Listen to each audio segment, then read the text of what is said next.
Hi, hello. Welcome to the episode of Isaiah's Newsstand. It's your host, Isaiah Edwards. The date is June the 9th, 2024.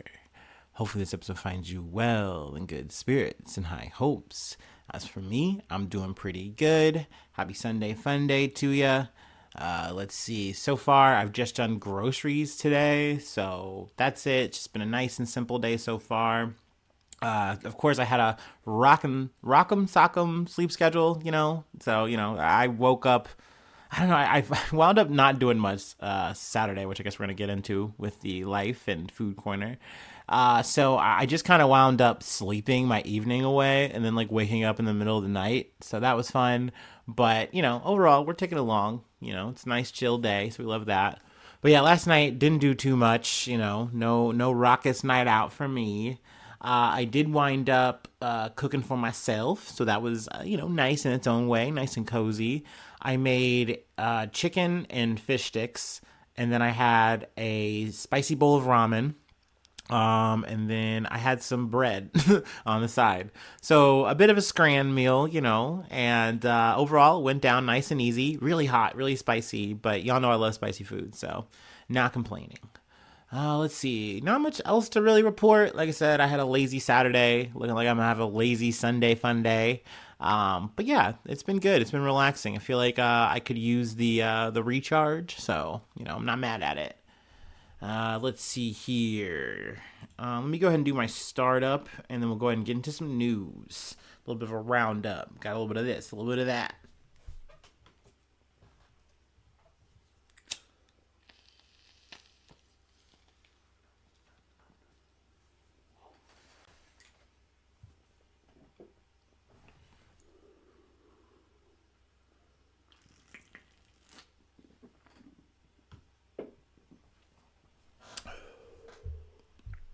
All right. Our first story comes from The Intercept. Imran Khan remains imprisoned over his wife's menstrual cycles. State Department says that's something for the Pakistani courts to decide. After an arduous legal fight, a Pakistani court on Monday acquitted former Prime Minister Imran Khan on charges related to his handling of a confidential intelligence cable, known within the Pakistani government as a cipher. Khan's acquittal by the Islamabad High Court is a major victory for the former Prime Minister and his supporters, coming on the heels of a suspended sentence in a separate corruption case. The ruling leaves Khan behind bars on precisely one charge, namely that he and his third wife, Bashura Bibi, entered into an un-Islamic marriage, a crime for which Khan and Bibi are serving a 7-year sentences.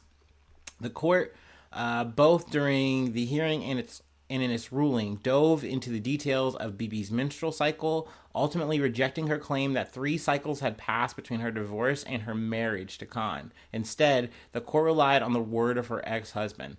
It's very odd. It's very weird. I feel like I touched on it a little bit last when we talked about Imran Khan. I kind of thought I wasn't going to cover it, but I'm like, hell, we have the time. I don't see why not. Sadly, it's very unfortunate. I still, kind of feel the way I feel about Khan. It's not like I was ever rooting for him. I'm still not in these situations, but it's definitely gotten to the point where you just see the oppressive nature of the state itself. Like whether, we're talking about the state in court or we're talking about the military, like they are just making sure that this guy is buried one way or another, it seems. So yeah, I mean, I definitely don't like where it's gone to, what it's become. It's unfortunate, but like I've said before, Khan definitely wanted to play this game of, I'm going to be the populace. I'm going to sell you guys that like, I'm the best thing for you guys. It doesn't matter what anyone else says or thinks. So, here we are. But yeah, I mean, it's definitely big though to mention that, it is just down to this, issue with his marriage. Like I said, I think it's a very weird, petty kind of thing for the government to try to do and exercise to keep him out of government, to keep him out of play. But who knows? It definitely seems to be cracking. Maybe it's something that might get overturned. Who knows? I don't know. But yeah, I mean, obviously there's more details from The Intercept, but, I'll leave it to them. We can go ahead and move on to the next thing. Why not? Oh, excuse me. From the Associated Press. Body of missing British TV presenter Michael Mosley found on Greek island. The body of missing British TV presenter Michael Mosley was found on a Greek island Sunday morning after a days-long search, his family said. A police spokesman who spoke on the condition of anonymity because of an ongoing investigation said a body was found on a rocky coast by a private boat and that a formal investigation was pending. Mosley's wife said in a statement that her husband took the wrong route on a hike and collapsed in a place where his body couldn't be easily seen. Mosley went missing on the island of Simi on Wednesday afternoon. Michael was an adventurous man. It's part of what made him so special, Dr. Claire Bailey Mosley said. It's devastating to have lost Michael, my wonderful, funny, kind, and brilliant husband. We had an incredibly lucky life together. We loved each other very much, and we were so happy together. So yeah, it's obviously very sad. Kind of just getting to some of the accolades, what kind of made this guy a known figure. Mosley, 67, was well known in Britain for his regular appearances on television and radio and his column in the Daily Mail newspaper. He was known outside the UK for his 2013 book, The Fast Diet, which he co-authored with journalist Mimi Spencer. The book proposed the so-called 5-2 diet, which promised to help people lose weight quickly by minimizing their calorie intake 2 days a week while eating healthy on the other 5. All right, that's interesting. You know, maybe it's giving a little bit Atkins, but I don't know who am I to say. Mosley often pushed his body to extreme lengths to see the effects of his diets, and also lived with tapeworms in his guts for 6 weeks for the BBC documentary Infested, Living with Parasites. Mosley had 4 children with his wife Claire Bailey Mosley, who is also a doctor, author, and health columnist. So, R.I.P., flowers, condolences to the family. Obviously very sad and unfortunate, but he lived his life, to the full, and obviously it's unfortunate to be like, damn, like, you literally just took the wrong turn on a hike or something, and then you're now in a perilous situation. Sometimes it can just boil down to that. Hell, sometimes like stories like this can like increase my agoraphobia, but I am glad that I am at least going outside to at least do little walks, on the paths and streets that I know. But yeah, obviously always be careful out there, make sure, you chart your courses and things like that if you can, hopefully, best laid plans. Actually that might not be the right parable to use, but just be prepared. Be prepared. I don't know, whatever. All right, we actually have one more story and then I'll let you go. And it's some good news. Figure we go on a good note. But yeah, let me go ahead and take my last break and we'll go ahead and get into it. Or finish it off, whatever. You know what I mean.